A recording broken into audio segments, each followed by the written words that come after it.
প্রধানমন্ত্রী নরেন্দ্র মোদীর নাটকবাজি ধরে ফেললেন তৃণমূল মুখপাত্র কুণাল ঘোষ।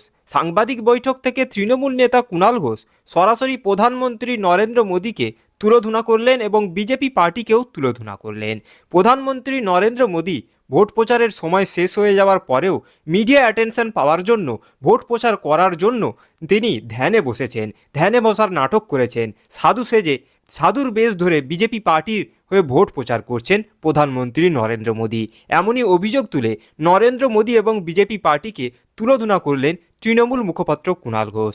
তো প্রিয় দর্শক, তৃণমূল মুখপাত্র কুণাল ঘোষ প্রধানমন্ত্রী নরেন্দ্র মোদীর বিরুদ্ধে কি অভিযোগ আনলেন এবং প্রধানমন্ত্রী নরেন্দ্র মোদীর বিরুদ্ধে নির্বাচন কমিশনকে কি কড়া পদক্ষেপ নিতে বললেন, এই ভিডিওটি ধৈর্য ধরে শেষ পর্যন্ত দেখতে থাকুন। সময় শেষ হয়ে যাওয়ার পরেও দেখা যাচ্ছে প্রধানমন্ত্রী নরেন্দ্র মোদী ধ্যান করছেন, মেডিটেশন করছেন এবং প্রচার করা হচ্ছে তিনি ধ্যানে বসেছেন।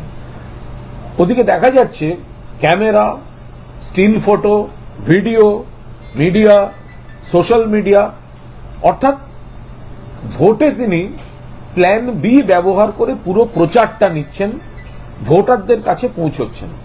যেখানে অন্য কোনো দলের, অন্য কোনো নেতা, কোনো প্রার্থী তারা কিন্তু এই কাজটা করছেন না।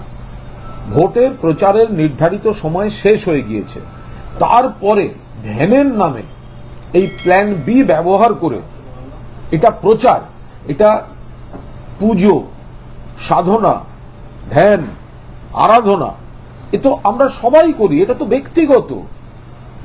ব্যক্তিগত পুজো, ব্যক্তিগত ধ্যান, মেডিটেশন, এ তো আপনারাও করেন, আমরাও করি, আমরা সবাই করি। কিন্তু প্রধানমন্ত্রী যে রাজনীতির জন্য ধ্যান করেন, ভোটের প্রচার করছেন, তার প্রমাণ হচ্ছে এই camera, video, still media, social media. বাকিরা কেউ প্রচারে নেই, তিনি শুধু ধ্যানের মোড়কে প্রচার করে যাচ্ছেন, প্রচারে থাকছেন।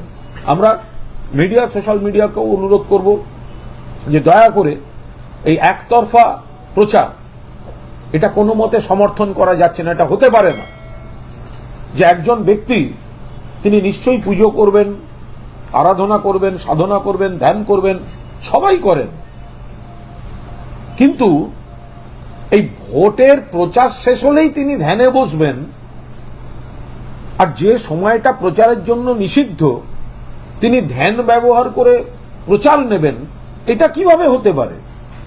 ফলে আমরা ধ্যান, সাধনা, পুজো, আচার, আমরা এগুলোর পক্ষে, কিন্তু ভোটের জন্য এগুলোকে সস্তা প্রচারে ব্যবহার করা, যেটা প্রধানমন্ত্রী করছেন, আমরা তার বিরুদ্ধে।